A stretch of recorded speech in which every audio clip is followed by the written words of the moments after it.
자, 이런 가운데 오늘 15장의 마지막 강의, 이제 왕상 1장부터 10장까지의 부분을 이렇게 가면서 다윗 내용을 정리하자면 간단하게 이런 표현이 있습니다. 첫 번째가 1.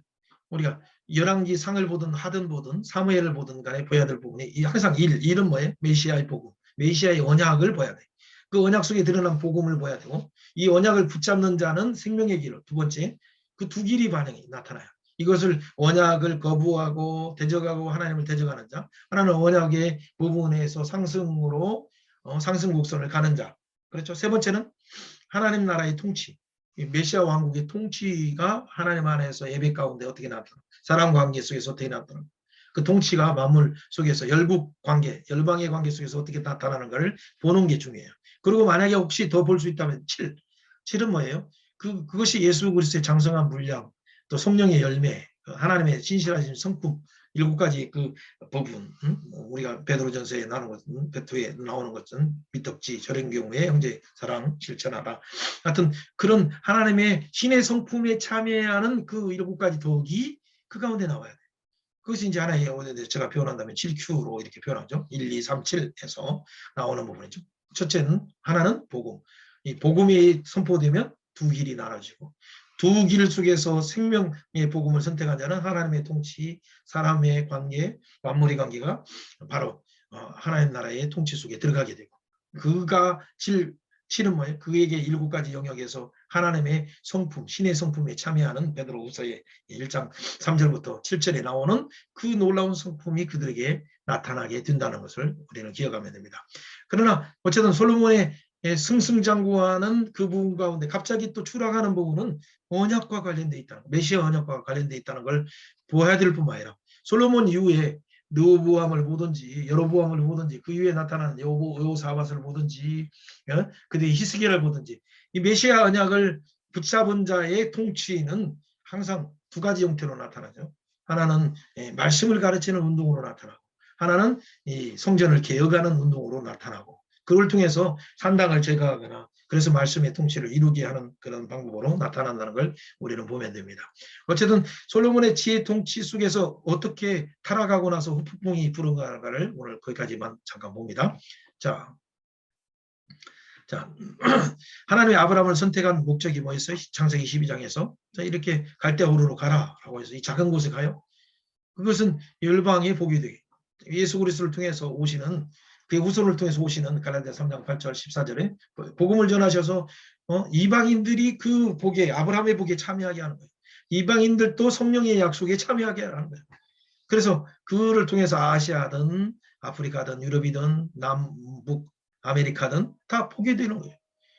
이것이 그 성령의 약속은 뭐예요? 그래서 하나님 안에서 함께 언약에 참여, 이방인이라도 언약에 참여하는 자가 되고, 에베소 3장 6절, 하나님이라도 하나님의 언약에 떠난 자라도 그 안에서 지체가 되고, 예수 그리스도 통해서 지체가 되고, 예수 그리스도를 통해서 약속에 참여하는 자가 되게 하는 3장 6절이 이 놀라운 복음 안에 있는 비밀이에요. 이걸 알았기 때문에 이방인들에게 이 소식을 전해야 돼. 야, 우리도 약속에서는 먼저고, 약속에서는 우리가 이방인이었지만은 이제는 그의 권속, 하나님의 택한 백성으로 그의 지체로 상속자로 우리를 참여하게 하셨다. 그렇기 때문에 이 복음의 비밀을 우리가 증거해야 된다. 그렇죠. 그래서 이 일을 위해서 바로 바울 사도가 바로 이방인의 사도로 부름받았다는 그 수명을 말하게 된 거죠.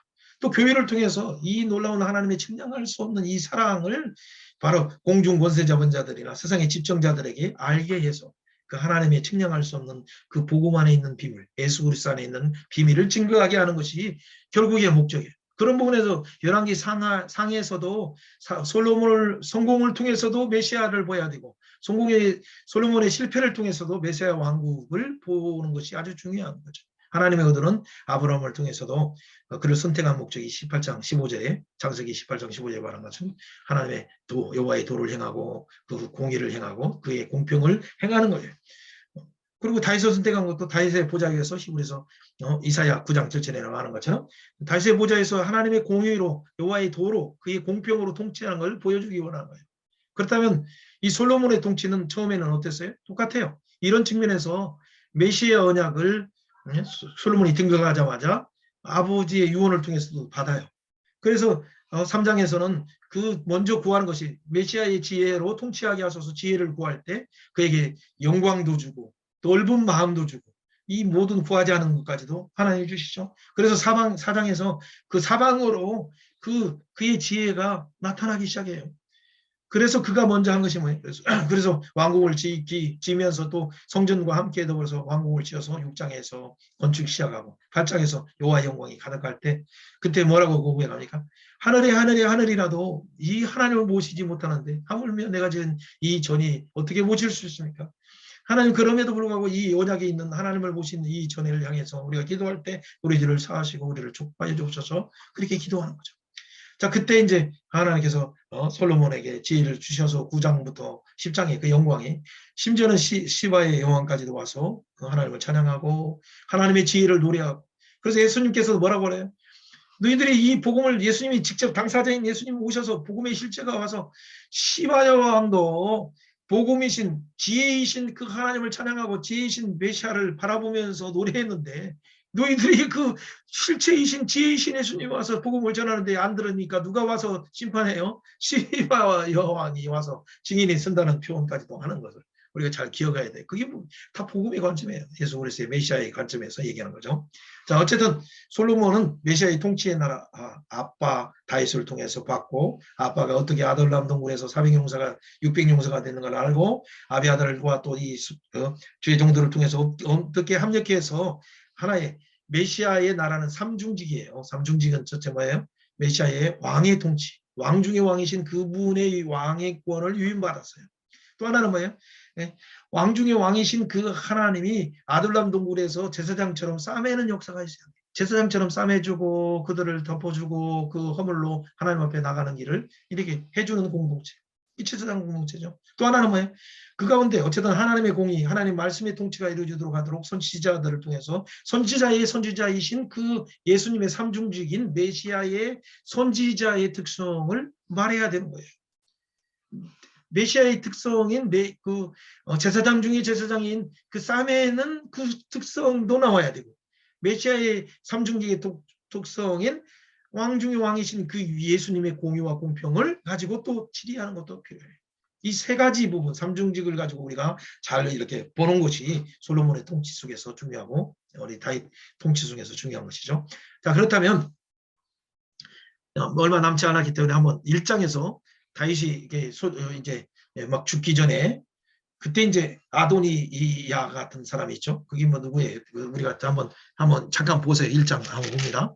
그게 압살롬의 동생으로 이렇게 알고 있는데 어쨌든 왕이 되려고 하는 그런 그 부분이 있어요. 하킷의 아들 아도니야. 그렇죠. 5절.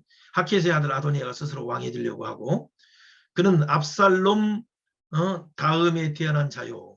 그렇죠. 압살롬 다음에 태어난 자요. 용모가 심히 준수한 자예요. 항상 이렇게 잘생겼을 때 좀 조심해야 돼. 한 번도 섭섭한 일이 없었게 했는데 어쨌든 그가 뭐 사람들을 불러가지고 누구만 빼고 사독과 분하야 장군 나단 이런 사람들은 빼고 그 나머지는 사람들 가운데 이렇게 살찐송아지를 잡고 뭔가를 청해서 뭔가 왕이 되고자 하는 그런 동기로 뭔가를 이렇게 할 때 나단과 분하야 이런 솔로몬은 청하지 않고 그렇게 뭔가를 하죠. 그런 소식을 듣자 바세바가 나단이 바세바에게 가서 말하고 바세바는 빨리 왕에게 가서 말하므로 이 사태를 수습하기 위해서 분명히 하나님께서 언약하시지 않았습니까? 라고 얘기해서 지금 아비아들과 더불어서 이렇게 아도니아가 왕이 되려고 하는데 분명히 다윗 이 부분까지 하세요 라고 표현을 하고 그 왕이 이제 그렇게 29절부터 말하죠. 왕이 이르되 내 생명을 모든 환난에서 구하신 여호와께서 살아계심을 두고 내가 맹세한다 라고 말하면서 하나님이 약속하신 대로 바로 솔로몬이 여드디야 하나님의 사랑하시는 자를 왕으로 삼아라라고 하고 그리고 바세바가 인사하고 나서 사독 선지자와 더불어서 나단과 함께 장군 분하야를 데리고 32절에 나오죠. 그리고 나팔 불면서 솔로몬을 어디 노새에 태우고 기온으로 가서 기온샘인지 모르겠어요. 아무튼 기온에 가서 바로 이제 나팔 불고 왕만세를 부르게 되죠. 자, 이걸 통해서 갑자기 왕만세 소리가 나오고 막 38절에 보니까 솔로몬을 위해서 기어노 가서 노새에 태우고 나서 백성들이 노래하고 만세하고 하니까 땅이 큰 진동을 하게 돼요.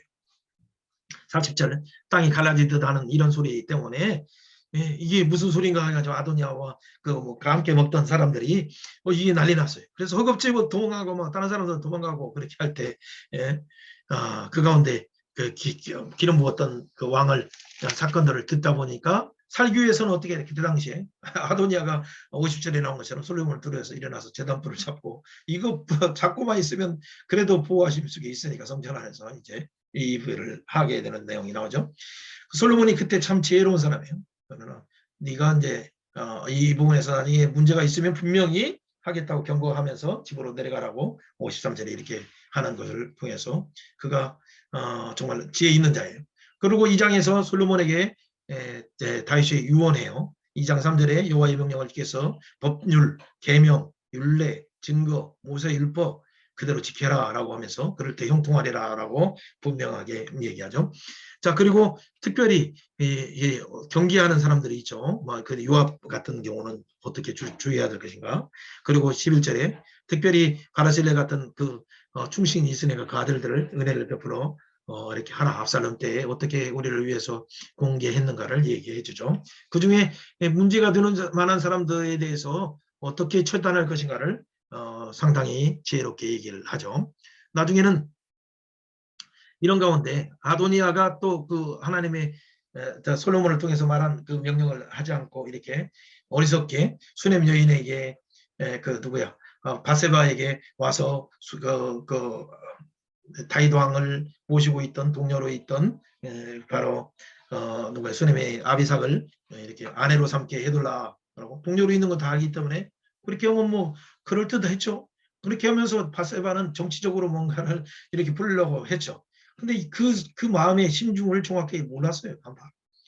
아도니아도 어리석으니까 그 마음을 바세바에게는 충분히 통할 수 있을런가 몰라. 솔로몬은 지혜의 사람이라 이렇게 화를 내면서 얘기했죠. 이제 아도니아를 위해서 구할 뿐만 아니라 요압을 위해서도 그럼 아비 아들을 위해서도 구하라. 왕위를 우리 아버지 다윗의 동정녀지만은 정치하지 않았지만은 그 여인을 원한다는 것은 왕위를 원하는 것이 뻔한 것인데 그걸 통해서 이제 놔둘 수 없어서 분하야를 보내서 그를 죽이게 되죠. 그리고 나서 또 아비아달도 잘못하는 일로 인해서 22절의 말씀처럼 엘리 제사장에게 임한 그 예언이 이때 이제 성취가 되는 내용들 이렇게 봅니다. 어쨌든 분하야가 아주 또 요압까지도 요압 다윗조차도 요압이 참 요압의 그 다윗의 누님의 그 형제이기 때문에 참 요압의 장군에 대한 부분들이 한 일도 있어서 놓아뒀던 부분들을 잘못한 것들도 많은데 놓아뒀던 부분을 이제 솔로몬이 제거하면서 그리고 앞으로 솔로몬의 지혜 통치를 하는데 제거가 될 만한 것들을 다 제거하게 된 내용들을 우리가 봅니다. 자, 3장을 한번 보세요. 솔로몬이 애굽왕 바로와 더불어 혼인 관계를 맺어서 그게 전략적인 혼인을 하는 것이 나중에는 이제 걸림이 되게 됐죠. 그러나 그때까지 여호와의 이름을 위하여 성전을 아직 건축하지 아니했으므로 백성들이 산당에서 제사하고 3절에 솔로몬이 여호와를 사랑하고 그의 아버지 다윗의 법도를 행하였으나 산당에서 이제 제사를 드리고 있죠. 자, 그때 기브온에 가서 솔로몬이 제단에서 일천번제를 드리면서 하나님께 기도하죠.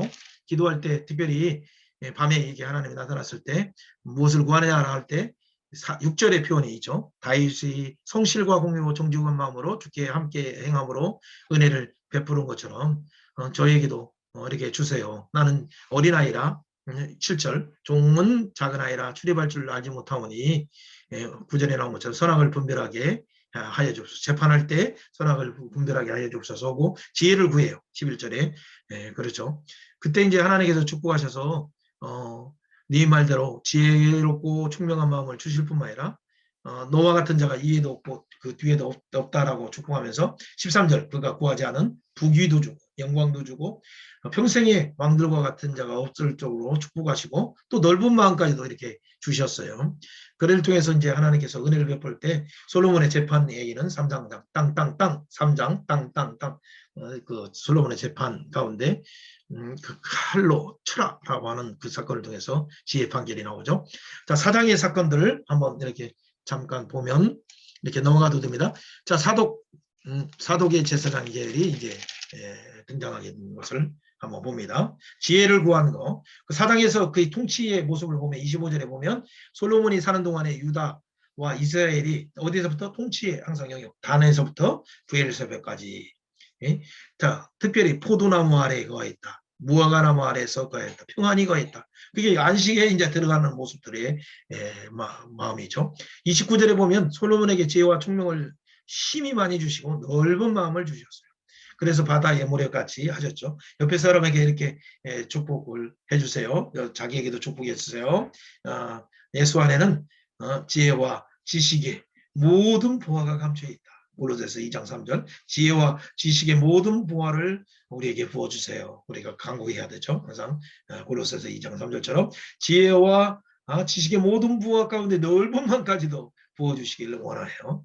자, 그럴 때 하나님이 우리를 통해서 영광받아 주시는 거죠. 자, 이때 그 특별히 4장에 보면 그가 한 가지 이 왕의 법을 조금 잘못됐어요. 만류왕간, 마병막, 12,000 이런 부분들은 신명기 12장에 신명기 17장에 나오는 왕들은 말을 많이 두고 전쟁을 가지고 하는 게 하나님 나라 통치는 전쟁의 마병의 숫자에 있지 않다라는 부분에서 경계한 내용들은 하지 않았다는 걸 먼저 염두에 두고 또 아직까지 3장에서 드렸다는 부분을 염두에 두면 돼요. 동심을 동함을 만들 정도로 그는 아주 뛰어난 자였었죠. 32절에 보면 잠언 30까지 그렇죠. 노래는 105편 노래했다는 걸 기억하면 되죠. 5장의 내용들을 한번 봅니다. 솔로몬이 성전을 건축할 준비를 하는 내용들 우리가 잘 아는 것처럼 이 건축 준비가 왜 중요하냐. 다윗이 다 했어요. 그 재료들도 다 준비하고 이 설계도까지 하나님께 받아서 준비했을 때 이때 이제 솔로몬은 감독 아도니람을 이렇게 세워서 건축을 시작하게 되죠. 그때 6장에 보면 이제 연수가 어때요? 6장 1절에 보면 이제 출애굽 애굽에서 나온 지가 480년 그때 솔로몬 주기 15월에 건축을 시작했었죠. 이게 480년이라는 걸 생각하면 되죠. 480년. 솔로몬이 자기를 위하여 건축한 여호와를 위하여서 건축한 성전은 60규빗 너비가 20규빗 높이가 30규빗 623을 보고 실제로 이 표현을 보세요. 이 성전은 건축할 때 돌 뜨는 곳에서 다듬고 가져다가 건축하였으므로 건축하는 동안에 성전 안에서 방망이 소리나 토끼나 모든 천연장 소리가 들리지 않았어요. 왜 그럴까요? 이게 신명기 11장과 27장에서 말하는 것처럼 나중에 세겜 땅에서 세우는 부분 똑같아요. 염두에 두고 다 하는 거예요. 그때 제단 같은 경우는 세울 때 항상 다듬지 않는 돌로 세우라는 그런 부분들을 염두에 두고 이렇게 하는 거죠. 나중에 우리가 다니엘 2장 44절에 나온 것처럼 다듬지 않는 돌, 이 띈 돌이 태산을 이루고 영원한 나라를 이루는 그 이미지를 언약을 이렇게 항상 생각하면 되겠죠. 자, 이 가운데 여러 내용도 있지만 뒷부분 20절 내 소원은 어떻게 했는가. 그리고 38절에 보면 이제 11년에 완공돼서 불월에 여덟째 날에 설계와 식양대로 건축이 다 끝났으니 그때 이제 7년 동안에 건축을 마쳤던 부분이 이렇게 나옵니다. 그래서 그 다음에 이제 왕궁도 이렇게 준공하고 그 다음에 이제 8장에서 이제 이게 아주 중요한 내용입니다. 8장에서 함께 많은 사람들을 소집하고 자 2절에 보니까 7째 달 절기에 솔로몬 왕이 모이고 장로들이 다 이제 궤를 메고 그러고 나서 이제 언약궤를 이렇게 가져오죠.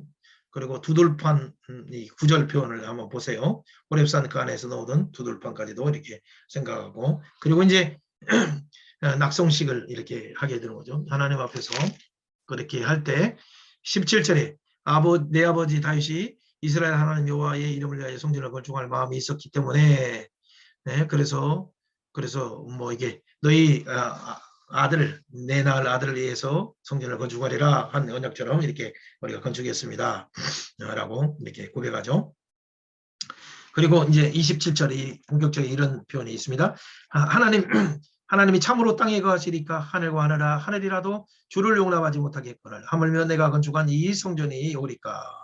그죠? 그러나 내 하나님 여호와여 주의 종의 기도와 간구를 돌아보시고 이 종이 오늘 주 앞에서 부르짖는 기도를 들어주시옵소서라고 이렇게 기도하는 내용을 통해서 그는 정확하게 알았어요. 이 성전은 하나님을 감히 모실 수 있는 것이 아니다는 거예요. 그리고 왜냐하면 이 부분은 이 완전한 안식이 들어가는 것이 아니고 이제 장차 오시는 메시아를 통해서 지으실 그 남아있는 성전을 예표하는 그런 사건이면서 그리고 그가 오시는 메시아가 지으실 완전한 성전 가운데 우리는 영원한 안식이 있다는 걸 이렇게 그는 하나의 상징적으로 그 기도 속에서 나오는 거죠. 어쨌든 39절에 이런 표현이 있습니다. 주는 계신 곳에서 하늘에서 들으시고 사하시며 각 사람의 마음을 아시오니 그들의 모든 행위대로 행하시고 갚으시옵소서. 주만 홀로 사람의 마음을 다 아십니다. 라고 말하면서 어쨌든 이 성전을 향해서 기도하는 자들에게 하나님 그 간구를 들어주시도록 해서 이때부터 성전을 향해서 가는 노래, 항상 성전을 향해서 가는 기도 이런 부분들이 이제 있죠. 그래서 49절에 주는 계시는 곳이 하늘에서나 그들의 기도와 간구를 들으시고 그들의 일을 돌아보시고 자 31절 자 51절 이런 표현이 있죠. 그들은 주께서 철풀무 같은 애굽에서 인도하여 내신 주 백성 주의 소유가 됩니다. 철풀무는 뭐예요? 쉬풀무. 그 기가 막힌 풀무 굴에서 애굽에서 인도했다라는 것을 정확하게 얘기했어요. 나중에 신명기 28장이랑 여러분 한번 보세요. 화와 축복을 얘기할 때 그들이 언약 속에서 잘못 이렇게 떠나면 그 슈퍼무 같은 그 가운데서 잡혀가는 내용들에 대해서 언급하는 내용들도 신명기 내용들을 뭔가 지금 솔로몬은 알고 있다는 내용이죠. 자 53절에 보면 주의 종 모세를 통해서 말씀하신 같이 세상 만민 가운데 그들을 구별하여서 주의 기업으로 삼으셨습니다라고 말하면서 하나님 앞에 간구하고 그리고 그때 이제 솔로몬이 하늘 향해서 기도하고 마치고 나서 백성들에게 이제 휴종들을 위해서 축복하고 그래서 56절에 말한 것처럼 하나님의 찬양하고 이스라엘에게 태평을 주신 하나님께 감사하고 그리고 그때 63절에 보면 상징적으로 드린 그 소가 22,000마리 상상할 수 없는 부분이죠. 어쨌든 근데 이때 표현이 이런 표현이 나옵니다. 65절 하맛 어기에부터 애국강까지. 자 이것은 뭐예요? 하맛 어기에부터 애국강까지는 이게 이제 원래 다윗의 어떤 언약일 뿐만 아니라 이 아모스에 가서도 나오지만은 그리고 원래 주로 창세기 15장에서 횃불 언약을 통해서 아브라함에게 언약한 그 언약이 그거다 하마도기부터 저기 애굽 강까지의 언약을 기억하는 것이죠. 자, 그것은 횃불 언약을 통해서 아브라함 할아버지에게 언약했는 것처럼 다윗 왕을 통해서 또 이 성전을 마련해서 그 속에서 메시아 오시는 나라를 이렇게 바라보고 있다는 그 표현이 하나의 하마도기부터 애국강까지 아까 단에서부터 부해설가를 초월하는 그 부분으로 표현된 걸 한번 주목하면 돼요. 어쨌든 그 가운데 하나님께서 9장에서 은혜를 주셔서 그 주변에 이제 솔로몬의 우리는 오늘날 돈으로 한 사람은 2조 5천억이 넘는 솔로몬의 영광된 하나님의 성전을 짓고 시바 여왕이 찾아와서 엄청난 금을 가지고 찾아오죠. 그것이 이제 9장에 나오죠. 솔로몬 언약할 때 특별히 솔로몬의 업적 가운데 여러 가지 있지만 밀로, 예루살렘, 하솔은 뭐예요? 저 북방에 있는 다 세금받은 지역죠. 무기또 전쟁, 그 길에 군사들을 방비하고 건축하고 해서 모든 해변의 국경 아니면 왕해대로 이런 부분에서 세금을 내고 모든 무역하는 사람들의 부분에서 부를 축적하는 그런 다윗의 토대 위에 그 부를 축적하게 되는 내용이 나오죠. 그리고 심지어 밑에 에시온 게벨, 그 우리가 민수기 21장에서 노뱀 사건 그 뒤에 이제 에시온 게벨이 있죠. 거기에서 배를 만나서 무역까지 했다는 거. 그래서 그의 세배 금으로 666달러 금달란트 이걸 생각을 하면 되죠. 스바 여왕이 왔을 때 그가 드린 그 예물만 해서 어느 정도 양인지 한번 나중에 금 120달란트 생각을 해보세요. 금방패 300개, 그렇죠? 200개, 큰 거. 또 작은 방패 300개 막 이렇게 만든 거. 심지어는 은을 돌같이 여기는 그런 풍요로움이 있고 그리고 백향목이 뽕나무같이 그렇게 흔한 그런 영광을 허락하여 주셨어요. 자 10장까지 이렇게 봤어요. 이제 마지막 부분이죠. 여기만 이렇게 보고 이제 마무리합니다. 자, 성전, 이게 예루살렘 성전 위에다가 이렇게 한번 놨습니다. 솔로몬이 등극하고 3장에 지혜를 구하고 사방으로 솔로몬의 지혜가 나타나다가 6장에서 건축하고 8장에 여호와 영광이 가득 차고 그다음에 그다음에 이제 그가 잘못한 것들이 자 9장 10장에서 시바 영까지도 와서 영광이 가득 차는데 11장에 이제 타락하는 사건이 나타나죠. 11장 9절이 아주 중요한 사건, 이 부분만 보고 마치도록 합니다. 11장 9절, 솔로몬이 마음을 돌려서 이스라엘 하나님의 언약을 떠남으로 하나님이 그에게 진노하셔서 일찍 2번이나 그에게 나타나셔서 경고하셨어요. 경고의 나팔을 보면서 아주 진노하시면서 말씀을 했는데 그 언약에서 떠나기 때문에 하나님이 어떻게 이제 국제 관계를 갑자기 역학관계를 바꿨어요. 그게 통치가 미치지 못하도록 반역하는 자들이 나오게. 그게 뭐예요?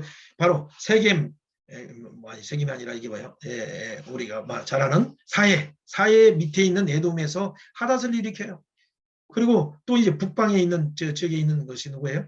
하나님 또 중에서 저 다메섹에 있는 그 르손을 일으켜요. 아람왕 르손을 준비하고 그리고 이제 바로 위에 쪽에 있는 이스라엘 자녀들 중에서 누구예요? 여로보암을 일으켜요. 여로보암. 그래서 11지파가 배반하게 만들어서 여로보암 대난하게 하게 되죠. 그래서 결국에는 하나님의 언약에서 떠나지 않으니까 하나님 경고를 하실 때 내 나라를 뺐는데 다윗 때문에 그 등불은 끄지지 않게 하지만은 그래서 여로보암에게 11지파를 찢어서 준다 하고 말하는 거죠. 그리고 내 역과 너의 통치가 있던 그 다메섹에서 오는 그 길목에 다메섹 나라의 새로운 사람을 따라 너를 대적하는 자를 일으킨다. 그리고 네가 가려고 하는 이쪽에 사해 밑에 부분에 가려고 하는 예돔조차도 너를 대적하는 자들이 모든 부분에 이제 대적자들을 일으킨다는 그런 암시적인 표현이죠. 119를 꼭 기억해야 돼요. 야오야오죠. 119를 통해서 그를 2번이나 경고했는데 그가 범죄함으로 인해서 에돔에서 반역이 일어나고 저 다메섹에서도 반역이 일어나고 바로 위에 있는 11지파가 반역이 일어나서 분열왕국이 이때 일어났다 생각하시면 됩니다. 그래서 남북 분열 시대가 일어나고 잠시 이제 아합과 또 여호사밧 때는 화해 시대가 일어나다가 남북이 또 단절되는 시대가 있어요. 아달랴 사건 막 그런 것들 때문에 있죠. 예후가 일어나고 할 때. 그러고 나서 나중에는 북이스라엘이 또 정복돼요. 아수르에. 17장에서 정복되는 사건. 그래서 남유다만 남았는데 25장까지 남유다만 남아서 나중에는 바벨론에게 점령되는 그 때게 이후에 이제 포로의 시대 그리고 70년 언약이 찼을 때 하나님이 어떻게 교환하게 하시는가 그 부분들은 우리가 이제 다음 주에 함께 나누도록 하겠습니다. 그 가운데 하나님의 언약의 신실한 하나님은 그럼에도 불구하고 다윗의 언약을 기억해서 하나님의 등불을 끄지 아니하게 하시는 하나님의 신실하신 그래서 진짜 메시아 예수 그리스도를 통해서 그들을 사하시고 영원한 하나님 나라의 통치를 보여주고자 하시는 것이죠. 이런 부분에서 이 다윗의 통치를 통해서 그 형성된 그 도로를 여러분들이 한번 잘 기억하시면 되겠고 하나님께서 오늘도 우리에게 사무엘을 통해서 다윗 왕국을 이루게 하시는 이유가 뭡니까? 솔로몬아 그 언약 가운데 거하라고 말씀하고 네 앞에는 생명이 있다. 네 앞에는 사망이 있다. 너는 무엇을 선택할래? 이 말씀은 하늘을 높이 있는 것이 아니라 바다 밖에 있는 것이 아니라 내 입이 있고 내 마음이 있다. 내가 이를 행할 수 있다라고 신명기의 결론적인 말씀을 바로 통해서 나단 선지자를 통해서도 결국 얘기를 하는 거예요. 그럼에도 불구하고 그 언약에서 떠났을 때 여로보암을 일어나게 하셔서 여로보암은 사망의 길로 바하사와 아합을 통해서 그 이후에 왕조들마다 문제가 생기는 왕조들이 태어나게 되는 것이죠. 자, 오늘 여기까지 한번 이렇게 보겠습니다.